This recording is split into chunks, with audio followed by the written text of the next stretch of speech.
Do you know how many times you've said yes when every part of you wanted to say no? He did. He stopped counting after the first piece of himself disappeared. It wasn't a metaphor. It wasn't stress. It wasn't a dream. The first time, he lost his finger.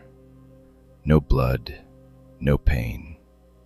He looked at his hand, and it simply wasn't there. He stood frozen, trying to understand what had just happened. Then his phone buzzed. "Bro, can you cover my shift tomorrow?" He stared at the message. He could still ignore it. He could still say no. Instead, he smiled. "Yeah, no problem." The moment he pressed send, the room went silent. Even the rain outside stopped. He reached for the coffee on his desk. His hand passed straight through the mug. He wasn't just losing parts of his body. He was becoming less real. For days, he told himself he was imagining it. Maybe he needed sleep. Maybe he was overworked. Maybe he was losing his mind. Then his sister called. "Can you pick me up?" He almost said no. He almost chose himself. But guilt was louder.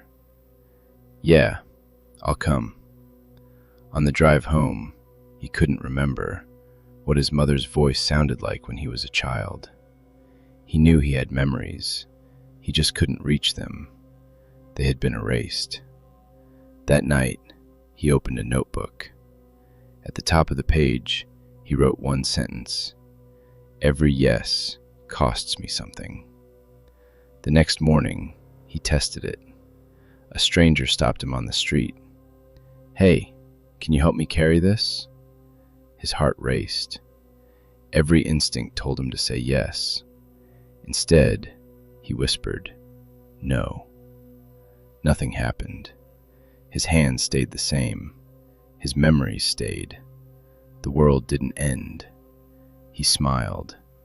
For the first time in weeks, he felt free. Then his phone exploded. "You've changed. You used to care. I miss the old you. You're selfish now." Those words hurt more than losing a finger. Because maybe they were right. Maybe kindness was supposed to hurt. Maybe saying no really did make him a bad person. He closed the notebook. He promised himself he wouldn't say yes again. 3 hours later, his best friend called. He didn't answer. The phone rang again and again. Then a voicemail. "Please, I don't have anyone else." He sat there, staring at the screen. 5 minutes passed. 10. His thumb hovered over the phone. Finally, he answered. "Yeah." The word barely left his mouth before the room went dark. He tried to speak again. Nothing. No sound. His voice was gone. Panic swallowed him whole. He ran home, locked the door, stumbled into the bathroom, and looked in the mirror. His reflection was smiling. He wasn't. Slowly, the reflection raised its hand, not to wave, not to point at him, to point behind him. He turned. There was a door that had never existed before. He knew this apartment better than anyone. That door had never been there. His hand shook as he opened it. Behind it was an endless room, floor to ceiling, glass jars, thousands of them, each one glowing softly. He walked closer. Inside one jar was his laugh. Inside another, his first birthday. Another held the smell of his grandmother's kitchen. Another, his confidence. Another, his dreams. Each jar had a date. His stomach dropped. Every date matched a moment he had betrayed himself. The day he accepted a job he hated. The day he apologized when he had done nothing wrong. The day he stayed because he was afraid to leave. The day he smiled when he wanted to cry. Every unnecessary yes had filled another jar.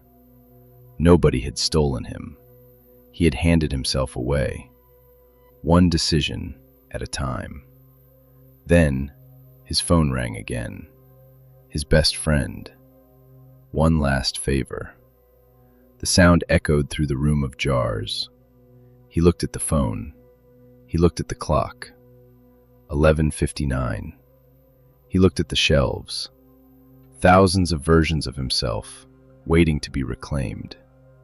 His thumb moved toward the answer button. He stopped, closed his eyes, and for the first time in his life, he chose himself. No. Silence.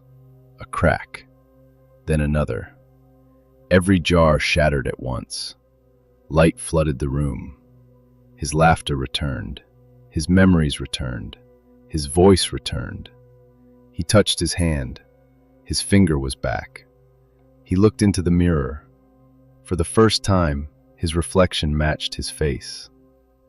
Outside, morning arrived.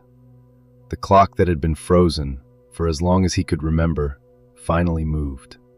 12 o'clock. Maybe we don't lose ourselves all at once. Maybe we disappear quietly. One compromise, one apology, one favor, one yes at a time. And maybe the people who truly love you will never ask you to become less of yourself just to make them more comfortable. 11:59.